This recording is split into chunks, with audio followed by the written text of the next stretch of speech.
So I've been invited to talk about Cactus, which is a version control app for designers. But as I started writing this talk, I realized that what I really wanted to talk about was to share my reasoning and thought process that led me to create Cactus, as well as a bunch of other tools, and to a concept that I call design engineers. But I'm not talking about designer coding, like learning to code. That's a different story. So to understand the reasoning, I kind of need to introduce myself so that you can understand where it's coming from. So I'm Mathieu, I'm French, in case you didn't recognize the accent. And I studied general engineering in France, which includes everything from mechanics to electronics to automatics. But no software engineering, and definitely no design. I only learned programming on the side by myself. So when I first got a job as a developer, it was my first exposure to both the software engineering workflow and the designer workflow. And I was amazed by the friction in the latter.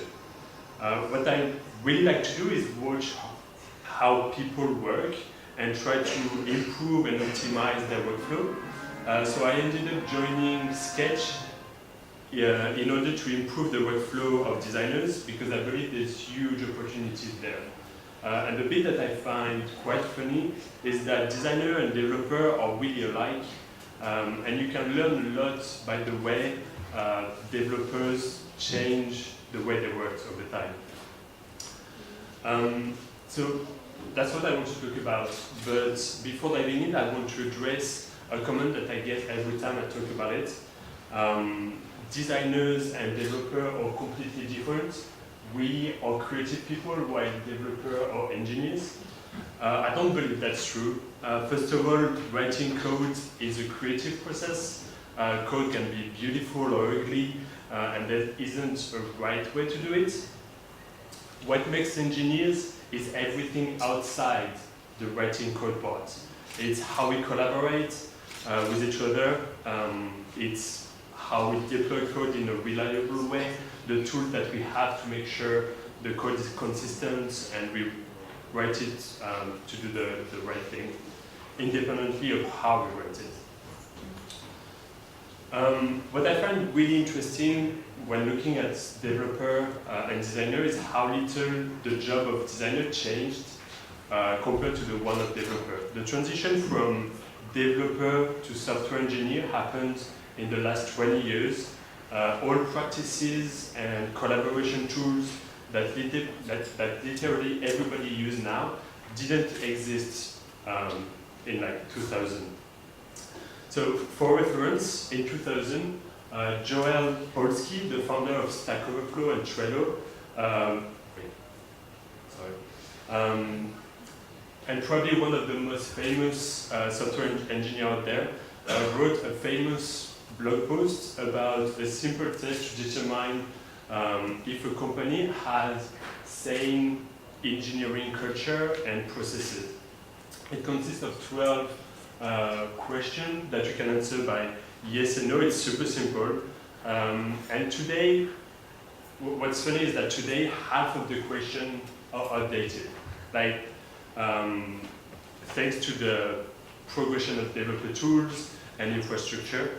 And the second funny thing is that pretty much all those questions can be applied directly, can directly be translated to the design field. And that they are all more relevant than ever. So for example, the first one, do you use source control? In 2000, Git, which is the main version control tool out there, didn't exist. And using version control was pretty rare. Today it's just unthinkable to start a project without using it. But for a design project, like, it's still really rare. And usually people come up with really creative naming convention or directory structures. And when I talk about source control, I'm not talking about Dropbox or Google Drive. That's not version control. For example,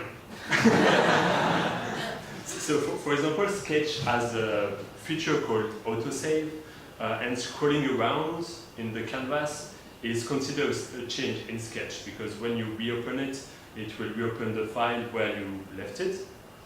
And so when you work on the same file, you end up with multiple conflicting copies without actual change in the file. And that's only one of the many issues that you can face with Dropbox.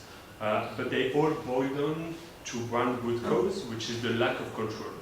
We love automation, like most people do, but the whole point of version control is to bring some order and meaning to the evolution of the content. What you want to do is distinguish small changes from significant ones, like the one you want to notify your team, and you want to distinguish the little private experiments that you do on your canvas from the one you want to share with your team. And most importantly, you want to describe your changing over time, concisely, and with actual human words for your own benefits, but so that you can remember what you did, but also for the benefit of your team, and to document the design process. So that's where enter a bunch of tools like Cactus, Abstract, versions. Each of them allow you to have a proper version control workflow so that you can work simultaneously on the same file. You can document your changes, and you can ask for review with side-by-side visual diff of these changes. So I could talk about this for hours. I created Cactus, but I really believe that's an easy win. But there's more examples that I want to go through, so I will change the topic. So I don't know if you were at the design system talk earlier, but you already, like Rebecca already talked about Drive, which is the don't repeat yourself principle. And it's one of the cornerstone of software engineering. It was formulated in 1999 in the book The Pragmatic Programmer. And there's a fancy sentence about it, but what it really means is that if you need to use a piece of code that has already been written, partially or completely, you will abstract it away in a separate function and use that function in both places instead of just copy-pasting the code. And you can use some variable to control the level of abstraction of your function. That sounds like common sense, but until a couple of years ago, copy-pasting was really common in UI design. You would duplicate the layers every time you need to reuse one component somewhere else. So luckily now we have symbols to fix that. So instead of copy-pasting layers, you transform the layers into a symbol that you can then reuse in other places. And overrides gives you some control over the abstraction level of your component to make it usable in more cases. So a bit like variable for code. And with libraries, you can share symbol across different files and reducing even more the duplication of components. So that's leading me to design system, which is always a topic which is tricky to talk about because I don't think anybody has a common definition of it yet. And every company is building their own and it's a different stack every time. But for me, a design system is really a way to remove duplication across the software development cycle. And using tools like React SketchUp, the same component can be used in production codes and as a sketch symbol. And that's like the ultimate dry thing to do because you will define your components in only one place and reusing in development and design. And that's helped reduce the friction between developer and designer a lot. And at the end of the day, we are a single engineering team. So I don't think that's the end goal of like React SketchUp. I don't think it's the end goal of design system because it kind of implies that you use React and not everybody uses React. So if some people are more interested by this, you can check out Lona, which is a new tool made specifically for that. All right, so third example, linters. So linters are really common. It's a really common coding tool, and given some rules, it highlights the errors and give feedbacks as you type. It's really helpful to catch bugs early, as well as maintaining a consistent code style across the team. It's also objective, and that's really nice because there's just no arguing with it. And that's really important because for leaving feedback, like leaving those feedbacks out of the code review makes the reviewer a lot less suspect to annoy the coder. And the other nice thing is that it can be enforced on the server. So when you push code, the linter will run there and make sure that the code the reviewer is looking at is clean. And to be honest, it just changed my life when I discovered that. I don't think I could code without that anymore. And it would be amazing if, as you design something, we check for some objective rules and take those remarks out of the design review. So those rules could be respecting the contrast, adhering to some spacing rules defined in your design system, adhering to the iOS guideline, like the minimal tapeable area. Like the possibilities are huge. There's a couple of solutions already out there, like the sketch plugin here. But I think it would be a lot nicer if a tool like that could be run both as a plugin, so that you get feedback in real time, and on the server, so that the design reviewer can be sure that all those rules about contrast and everything are respected. So that's not done yet. I'd work on it if I have time, but I don't. All right. So now that we have seen some example of software engineering tools and principles that are making their way into design, let's see what the dual tests for designer could look like. So we already talked about the first one, to use source control. So we are just going to change source to version to make it a bit more generic. The second and third one talked about build, which doesn't really translate into the version world, the design world, sorry. So the first one, build in one step thing, kind of remind me of automation and that we find, like the automation that we find on the continuous integration server. And I talked a bit about the design linter that would be run on the server as well. But for me, a linter is just one of the tools that goes along with the design system to make sure that the rules of the design system are respected.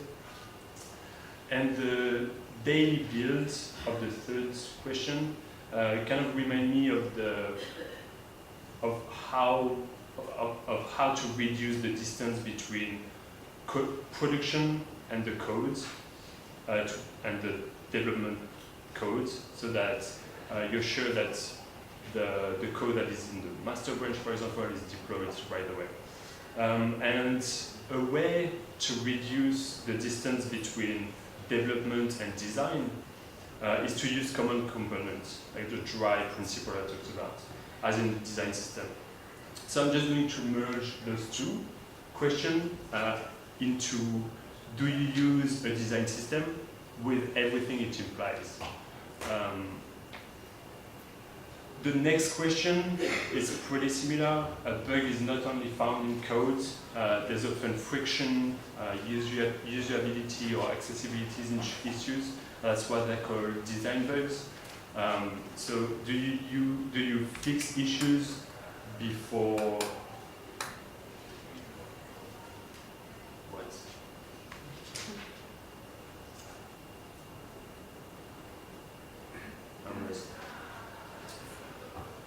Alright. Do you fix issues before adding new features? Sorry. And the next one is relevant for the entire organization, so we are just going to leave it like this. There's 6 more questions. They are pretty much what happens to my slide. They are pretty much all relevant for the entire organization. So there's just the 7th one. Do designers have quiet working conditions? And do new candidates design during their interview?